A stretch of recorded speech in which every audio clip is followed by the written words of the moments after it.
नमस्कार, मी संस्कृती आणि आपण पाहत आहात नवा मराठा। मे महिन्याची सुरुवात होताच ग्राहकांच्या खिशाला थेट परिणाम करणारे 5 महत्त्वाचे नियम 1 मे 2025 ला लागू झाले आहेत। एटीएम व्यवहार, रेल्वे तिकीट बुकिंग, दुधाच्या किमती, गॅस सिलेंडर दर आणि ग्रामीण बँक योजनांमध्ये मोठे बदल झाले आहेत। हे बदल तुमच्या दैनंदिन खर्चावर परिणाम करणारे ठरणार आहेत। 1 मे पासून दुसऱ्या बँकेच्या एटीएम मधून रोख पैसे काढल्यास शुल्क 17 रुपये ऐवजी 19 रुपये लागणार आहे। तसेच बॅलन्स चेक केल्यास 6 रुपये ऐवजी 7 रुपये शुल्क आकारले जाईल। तसेच एचडीएफसी बँकेने 21 रुपये अधिक टॅक्स फ्री लिमिट नंतर आणि इतर बँकांनी 23 रुपये अधिक टॅक्स शुल्क लागू केला आहे। रेल्वेच्या नवीन नियमानुसार आता वेटिंग तिकीट फक्त जनरल कोचसाठीच वैध मानलं जाईल। स्लीपर कोचसाठी वेटिंग तिकीट वैध राहणार नाही। तसेच ॲडव्हान्स बुकिंगचा कालावधी 120 दिवसांवरून कमी करून 60 दिवसांवर आणण्यात आलाय।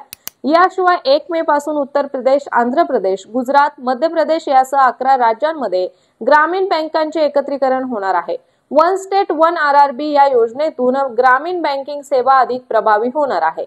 तसेच अमूलने 1 मे पासून दूध दरात 2 रुपये प्रति लिटर वाढ केली आहे। याआधी मदर डेअरीनेही दरवाढ केली होती। देशभरातील ग्राहकांवर या निर्णयाचा थेट परिणाम होणार आहे।